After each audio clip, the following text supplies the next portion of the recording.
And George, how did you hear it? Yeah, I was in bed at the time in England, and I don't know, the call came through sometime in the morning, 4 or 5 in the morning. I didn't take the call. Olivia took the call, and she said, John's been shot. And I thought, oh, how bad is it? You know, I just thought maybe a flesh wound or something like that. But they said, no, that's it, he's dead. So I didn't know. I just went back to sleep, actually. I just, maybe it's just a way of getting away from it. I just went to sleep and then waited to see, you know, what it said the next morning. And he was still dead the next morning, unfortunately. Oh. But, you know, I feel not so bad about it, in as much as, you know, I had this, you know, unlike Ringo, when I went to Rishikesh in India, I went into meditation and had some good experiences, and I got to... I had some good experiences. I know you did, and you forgot to tell him that. Well, yeah, but he only asked about the eggs. So, I believe what it says in the scriptures and in the Bhagavad Gita. It says there was never a time when you didn't exist, and there'll never be a time when you cease to exist. The only thing that changes is our bodily condition. Soul comes in the body, and we go from birth to death.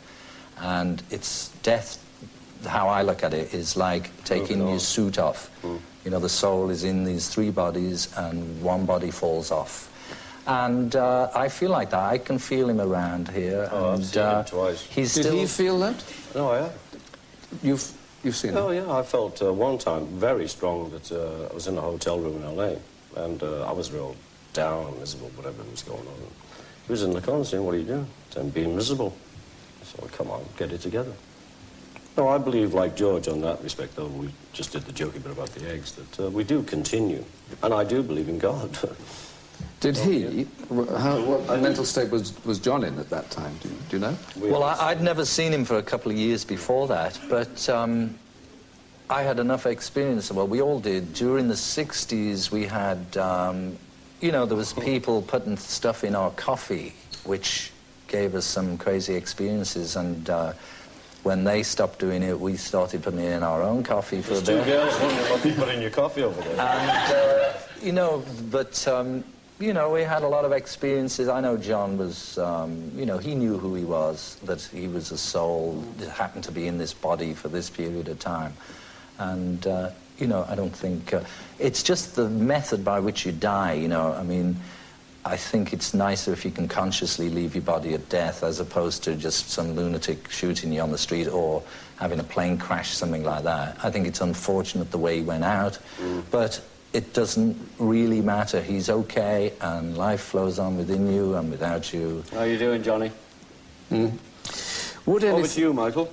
Well, I was going to ask, would anything have persuaded you to, all that is, to reform the Beatles even for one night? And what kind of offers did you get anyway?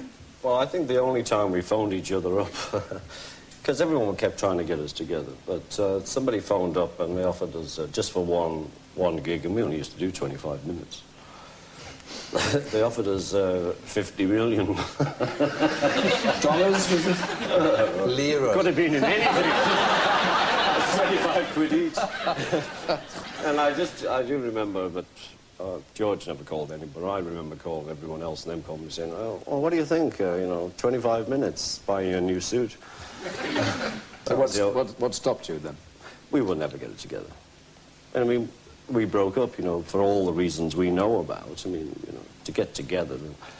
I don't really believe in, like, this getting together thing, really. Now, if we got together, it would be George, Paul, and Ringo. If we got together, it would not be the Beatles, you know. We'll never do it with Julian, because it'll be them, be George, Paul, what's my name? And Julian. You know what I'm saying? I mean, you know, you would never go out there again with that. Well, I won't. I don't know about Georgie. Would you go out, Georgie, with that name? No, it wouldn't be the Beatles. But, Yeah. but the thing is, it's not to say that, you know, I mean, Ringo and I hang out occasionally and play some tunes together. I'm on the album. He's on the album, he was on the concert, and Paul does concerts, and as I say, we're getting to be friendlier with Paul. It's good chance someday maybe we'll write a tune and play together, but it won't be the Beatles, and if people expect us to be the Beatles, they're going to be disappointed, but you may see 3 old guys called John, Paul and Ringo who someday may sing a song together. I bet I don't get to sing. But you have other things to offer. I mean, look at Oh, yes, Michael, you're telling them now. What about acting? Now, you've... Acting? You've done... Couldn't get a job if I died. You've always been a film fan, haven't you? I love films. I love cameras, as you may have noticed.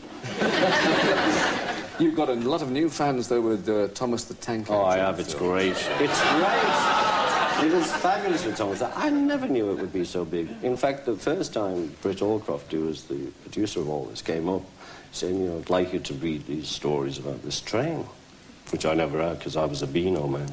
And I said, you're going to be crazy. It's Star Wars and Madison. We were talking years ago anyway. And so she came back and convinced me. So I said, look, I'll just read 5 of the stories on my own, on tape, and you listen to them and see if you still want me. And she did. And then we did Thomas the Train. There's all these little babies screaming again. Ringo, Ringo! I used to have the mothers. Now I've got the kids. You are, of course, the poorest Beatle. I am the poorest Beatle, Michael. That's why I'm on the show. That won't do much for your last... Well, you're down to your last 20 million now, I think, aren't you? No, I didn't even make the list, and Georgie's got 14, so I'm down to, what, 12. Are you a great spender, though? I mean, you enjoy it. That's why. I love to spend. That's the only reason to have it. What's the biggest waste of money you can claim to have done? The biggest waste? Well, the biggest... I mean, if you call this, like, some reality, it's all waste. What? Apple. Well, that was all of us. You can't blame me for that personally. If it had all never happened, what would you be doing now? I'd be a drummer. Well, what's funny about that? I mean, I decided when I was 18, this is my life. So, you know, just because we made it, you know, I don't think, I mean, you're asking a weird question because we don't know what would have happened if it hadn't happened. All conjecture. But I just feel that I still would have been playing behind the strippers. George? Or in front these days. I think I probably would have been probably a better guitar player than I am now because, Impossible.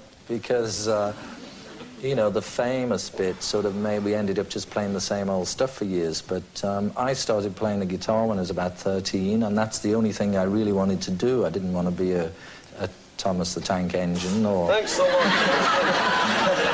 or a train, you know, a fireman or anything like that.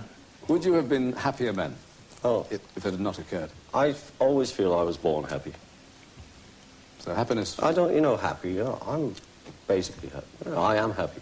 And George, you certainly are. I'm quite happy, yeah, I'm happy. But you can't say, you know, this is our lives, you know, this is the only life I can remember, and I'm happy enough doing it. It's been up and down and good and bad, and in the end, I think all of us have come out of it reasonably sane and quite happy. Well, the rest of us are happy, and for all of us, it's been fab. Thank you very much indeed. Ringo Starr and George Harrison. Thank you.